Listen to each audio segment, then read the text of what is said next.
You are listening to the Will Power Podcast. Welcome to the show.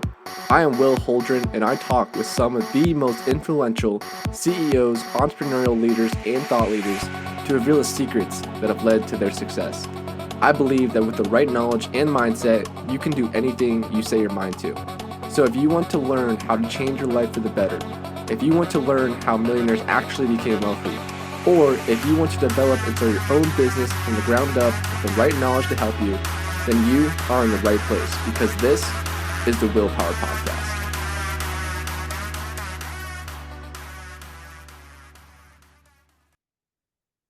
How's it going, everyone? My name is Will Holdren. I am the host of the Willpower Podcast. Today we have another amazing entrepreneur that is also Christ-centered, and his name is Blake Erickson. And Blake is about to be an author of his very first book called Victimless: The Higher Path to Freedom, and that's going to be released hopefully by the end of this year, which is an amazing accomplishment. So congratulations on that. On top of that, he's a real estate investor. He's a sales leader. And like I mentioned, he is a Christ follower doing a lot of big things with Christian entrepreneurs. With that being said, Blake, first and foremost, thank you so much for joining me today. Dude, this is a blast, man. It was fun just to get to know you for a sec because I just feel like I'm only a couple years older than you, but it's just fun to meet people that are ambitious, taking action, and loving Christ at the same time, bro. I love it. How old are you, by the way? 26, recently 26. 26. I tell you what, it's super rare, I think, to find entrepreneurs, especially at that age, but also Christ-centered entrepreneurs. So I think it's super cool you're diving on that path. I appreciate that. I was talking to my wife about this today, actually. Once people become successful, unfortunately, it's more oftentimes than not that they just begin to leave God, leave Christ in their past. And it's such a bummer, bro, because what got them there was God, and what's going to get them to where they're going next is God as well. So it's a bummer to see, and it's rare, unfortunately. And I want to make that a piece of my brand that the more successful I get, the more I lean into that. Yeah, that's awesome. Do you think you've reached that point of success where a lot of people kind of drop off God in that?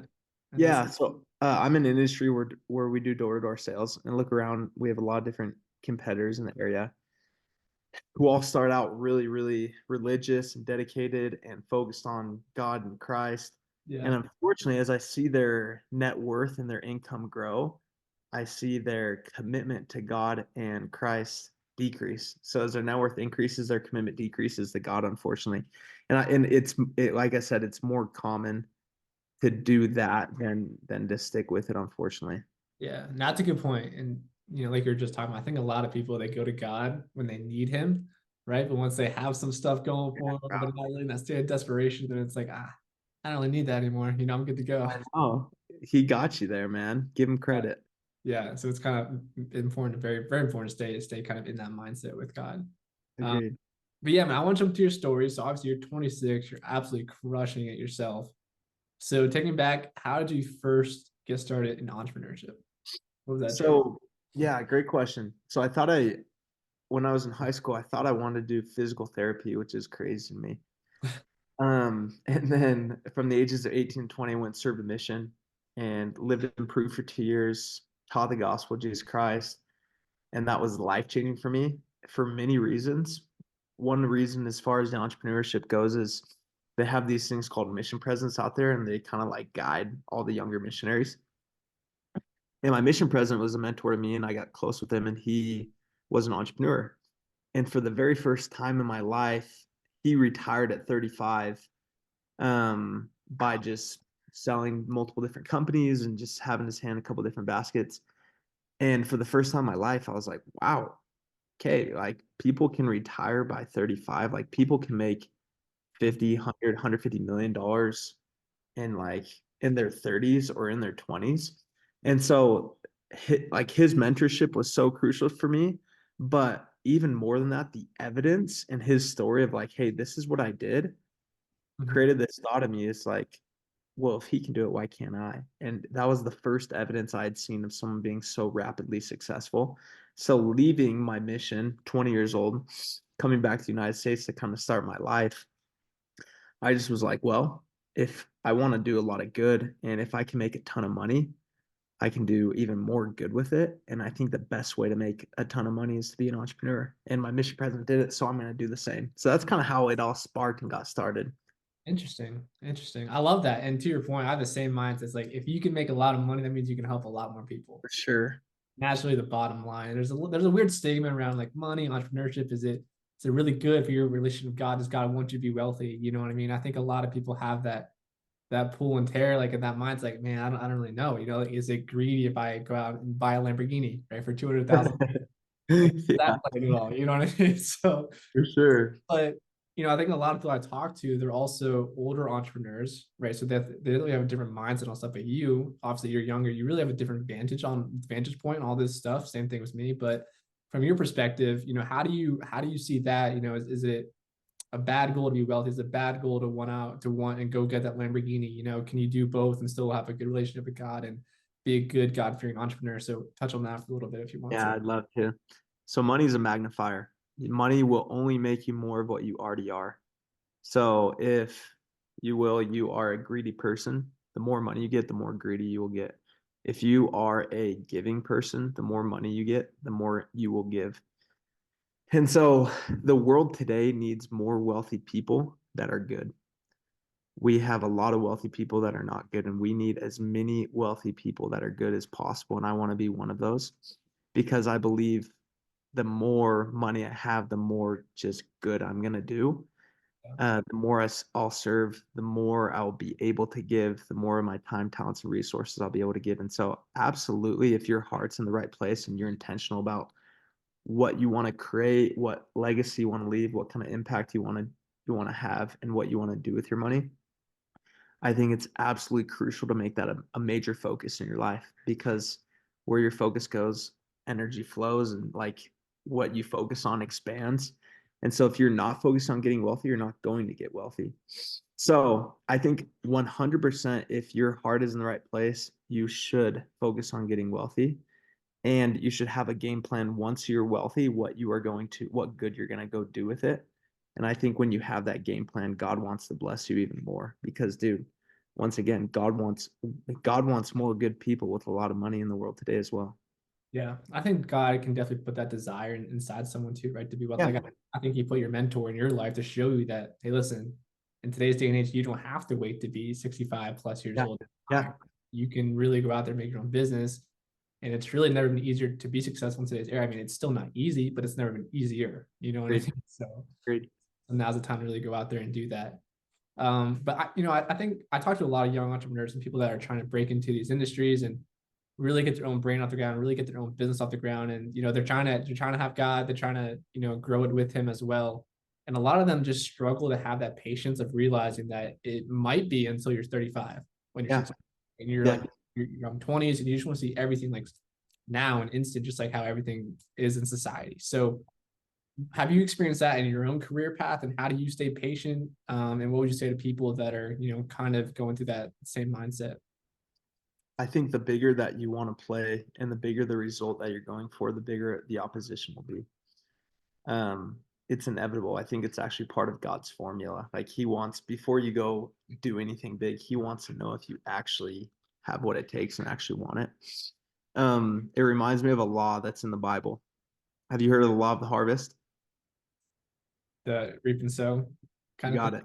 Yeah. So when I say the word law, we're talking like unchangeable. It is something that nobody can alter. The law of gravity, if I drop my phone, it will come down. So the same law, a different law, but with the same principle that it's unchangeable as the law of the harvest, which is if if you reap, you shall sow, which is essentially like if you plant the seed, like a tree is going to come and it will come. It's a promise, it's an obligation. And I think a lot of people go out and sow for a week and they expect to reap right away, or they sow for a year and they expect to reap right away. But the reality is if you can hang on to the promise that if you continue to sow, you shall reap at some point. I don't know when it might be. It might be a week. It might be 10 years. It might be 15. But God did say if you sow, you will be able to reap the rewards. That's been a promise that's been super powerful for me because it's allowed me to just continue to just put the inputs in, continue to work, continue to pivot, continue to get good education, good people, good environment around me, and just knowing that it's going to work out. And that's not saying if you start any business and you just put your heart into it that it's going to succeed. But if you have good desires and you're trending towards a goal or a direction, if you continue to put the inputs, eventually there will be an output that gives you the reward you're looking for. Yeah, I think it's definitely a great Bible verse just to keep in mind. And for me, see my phone here, Isaiah 46:4, I am he who will sustain you. I love that, bro. It takes time, but just know that he's the one that had the master plan in the background. And it's really just have faith in the plan. You know what I mean? It might take you 5 years, but so be it. Yeah. 10 years, so be it. Dude, and God wants your success. I promise. Like, just like your earthly father and my earthly father, they want us to succeed. He wants the same. Yeah, yeah, no doubt, no doubt. And so off that topic too, I think a lot of people, they spend a lot of time really deciding like, man, what does God really want me to go into? Like, what is the actual vision he wants me to go out there and follow? And so for you, I know you've done a couple of things, real estate investing. You're also big into sales, door-to-door sales. So what made you choose to go down those paths, those industries? Was it God talking to you? Or just like, you know what? I know I want to do entrepreneurship. I know I want to make money. How do I make money? How do I make the most money? And it's in these areas, right? Yeah. So what was that like for you? Great question, man. So, two things. Number one was getting super clear on what I wanted. Hey, what do I want out of life? Like, do I want to be someone that has a lot of time where I can coach my kids or drop them off at school? Do I want to be able to give at a really high level? Um, do I want to have options? Do I want to have a big house? Whatever it is. And so I got super clear on where I wanted to end up. And then I reverse engineered it. Most people start at the beginning. I actually start at the end. And so I start where I'm trying to end up, and then I reverse engineer what I would have to do in order to get there. So, for example, a goal that my wife and I have is to retire by 29. I set that when I was 20 years old. And so 9 years in advance, I said, cool, I want to retire by 29. What would that 9 years need to look like from when I said it when I was 20? I would have to live an incredibly imbalanced life. I would have to sacrifice and work like crazy and take massive action and massive risks and get great education, get around great people, great environments. You know what I mean? And so, because I knew what I wanted and was super clear, and I reverse engineered it and I started at the end rather than started at the beginning, I've been able to kind of figure out how I need to make that happen. And that's why I've got into real estate.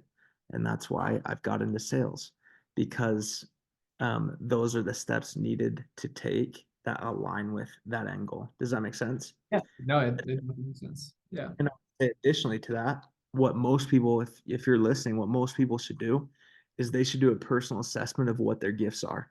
Every single person on this planet was born with gifts from God. And some people have a gift of healing. Like they can just diagnose and they'll be amazing doctors and they'll just know what's wrong with you and how to help you. Some people were born with the gift of listening or being great at organization, whatever.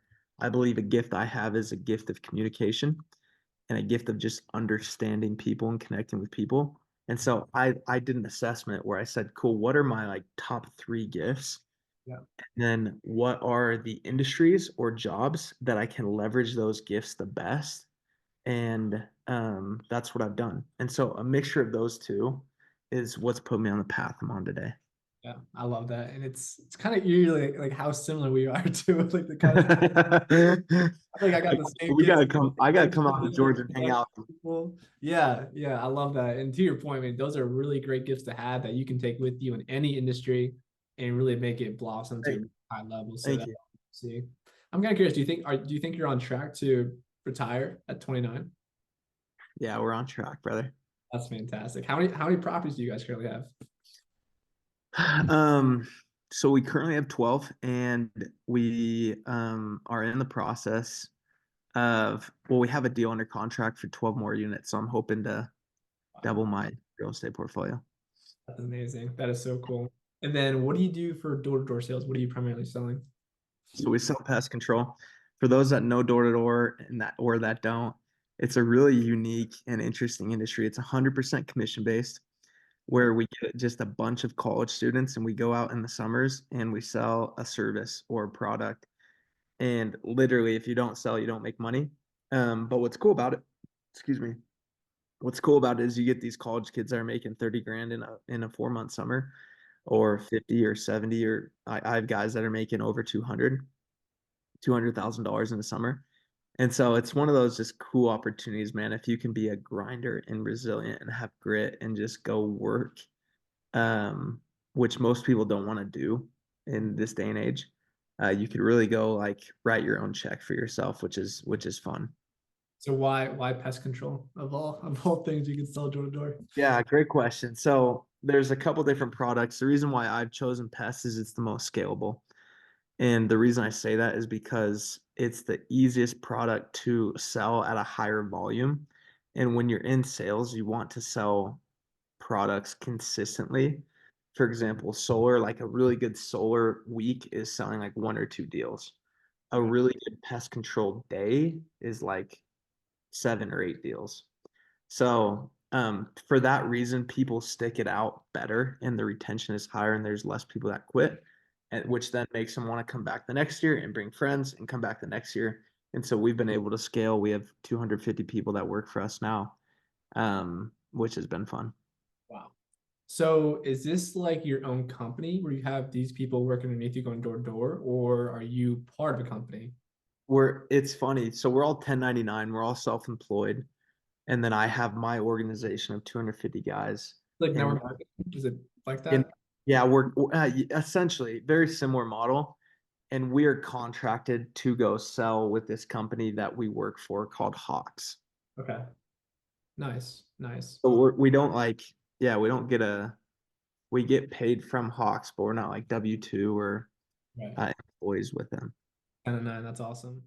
And real quick, guys, before we go on to the next topic, I want to talk to you about an amazing product I've recently discovered called Magic Mind.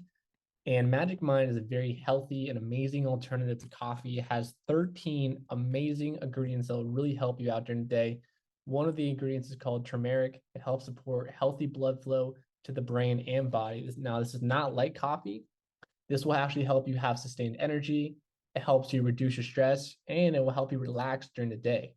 So there's going to be no crash afterwards. There's going to be no anxiety inducing things afterwards. And there's going to be no jitters afterwards. So if you're looking for a different alternative to coffee to really help you focus during the day, then this is a product for you. It's called Magic Mind. Again, I'm going to put the link in the bio of the episode. Make sure you go out, check out Magic Mind, and get your Magic Mind today. That's awesome. So what goals do you need to hit to retire by 29? What's that look Yeah, like? back to reverse engineering. And so my goal is my goal is to have $85,000 of passive income coming in a month, which would put me at $1 million a year. And my goal is to be able to have as much freedom as possible to speak, teach, inspire, serve, whatever that looks like, hang out with my family, serve a mission.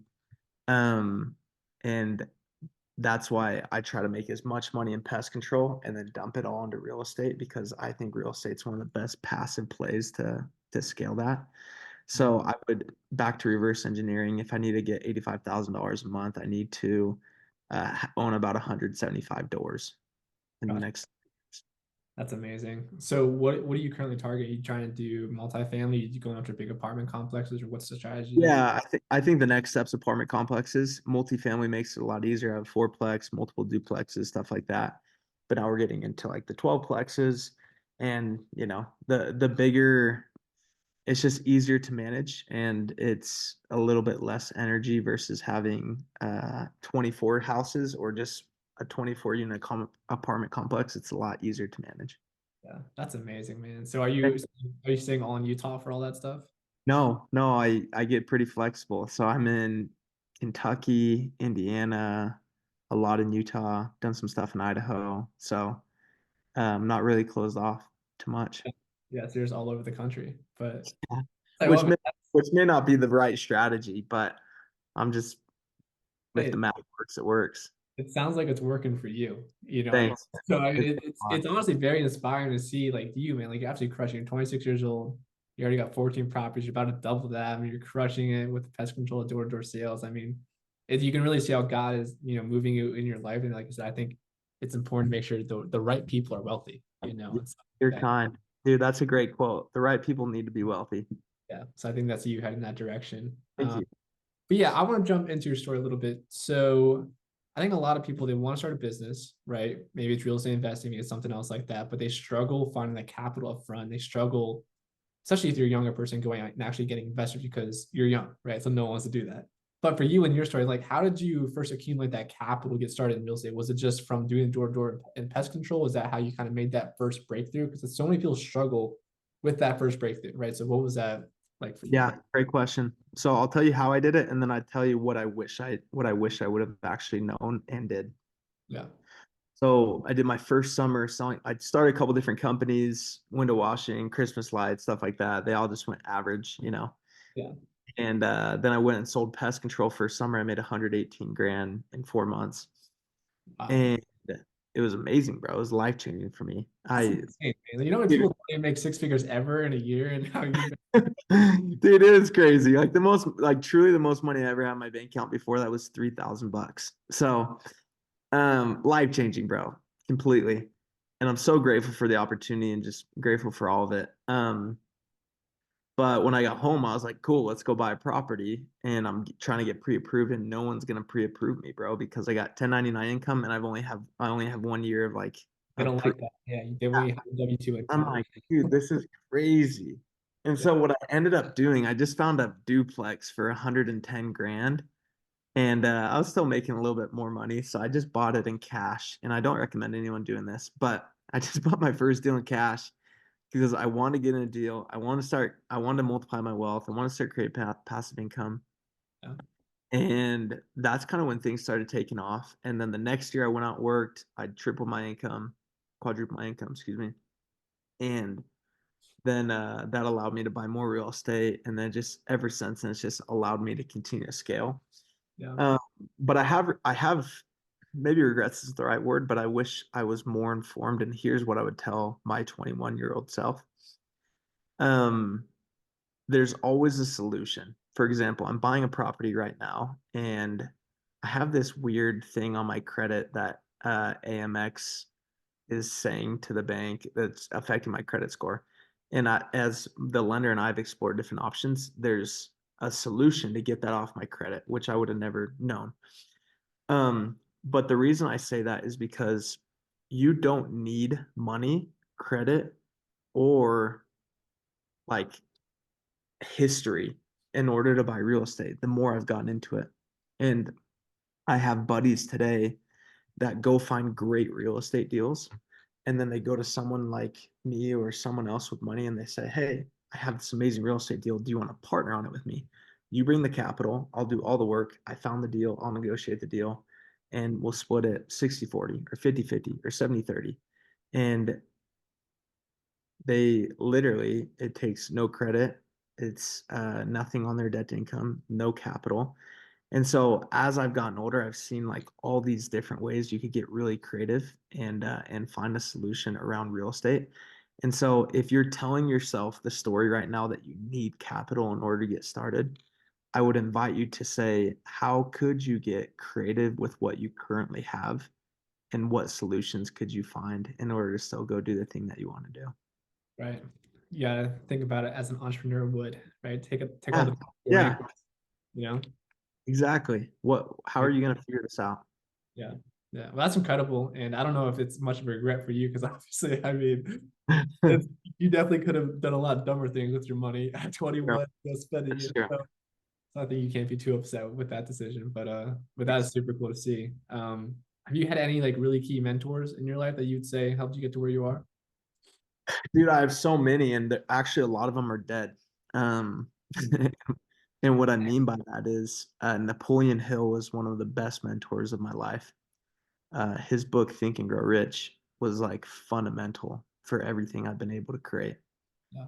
My dad's been fundamental for everything I've been able to create. Stephen Covey, Seven Habits of Highly Effective People, fundamental. I named my son after him, like just fundamental. Yeah. Uh, and then my mission president, like I mentioned, and then people that don't even know who I am but live and like exist, and I follow them on Instagram. And just how they play and how big they play and how giving they are. Like Yeah. Pace Morby, if you've heard of that name, is someone that comes to mind for me. And so I'm constantly finding mentors, and a mentor is not necessarily someone that will sit down and have a one-on-one interview with you. And I've just tried to leverage as much of YouTube, podcasts, Audible, dead or alive people as possible. Yeah. No, I love that. I love that. And I vividly remember starting out my entrepreneurial journey too, like a while ago, and thinking like, you know what, I'm not really into all this hoorah stuff that goes on, like all these personal development books. But now, like looking back on it, it's like it's so spot on. Like everything about that's what you need to be doing.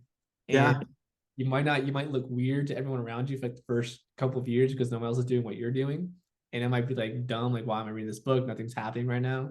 But let it saturate, like keep doing those habits years down the road. Then you get that big moment where now you're really successful, right? Now you're doing everything that books was telling you to do. And that to me is a game changer. Like you should be taking time, reading these books, watching those videos, whatever you got to do just to get your mindset right in that place. And that can really transform where you're going to be a couple years down the road. But so many people they just don't get it. They never Yeah. take the step of reading that book because it's weird. It's out there. It's hoorah, right? It is what it is. It's just, Sure. but I think it's, I saw a video yesterday. What you're referring to, someone called it a time machine. yeah, Bro, I'm through this. Like, dude, this one book could like Think and Grow Rich changed my life, or this one book could save you 5 years of failure, could save you a year worth of trying to figure something out. It's a time machine, man. It's like you literally can go and see someone's success and just go copy and paste it. yeah, absolutely. That's so crucial. Before we run out of time here today, I know this time has flown by today, but before we hop off, first of all, is there anything else you would like to say? What's your number one book recommendation? I know you just said Napoleon Hill, Think and Go Rich, but other than that one, what's your book recommendation for people listening? Great question. Um, I think communication is fundamental. So I think the best communication book of all time right now is How to Win Friends, Influence People, and I think that's a popular book. But that's a book I would read 2 times a year if I were anybody, because the way you connect, the way you listen, the way that you influence and communicate with people is going to determine your results a lot. And then also any book that can get you closer to Christ, any book that can just allow you to grow your testimony and belief in Him, because once again, He's at the helm and He's going to help you succeed more than anything else. Yeah, they said the Bible's the first personal development book out there, right? So That's good. still the I best, like. still the bestseller. All right. Well, I appreciate your time. And before we hop off, if people want to reach out to you, people want to find you, how can they go about doing that? Yeah, I would love to connect with anybody. Best place to find me and just stay updated. We have some fun stuff coming out soon. Is Instagram at the Blake Erickson. I would love to connect, and you guys can message me anytime. Awesome. All right, guys, there you have it. Blake Erickson, thank you so much for joining me today. So appreciate you, bro.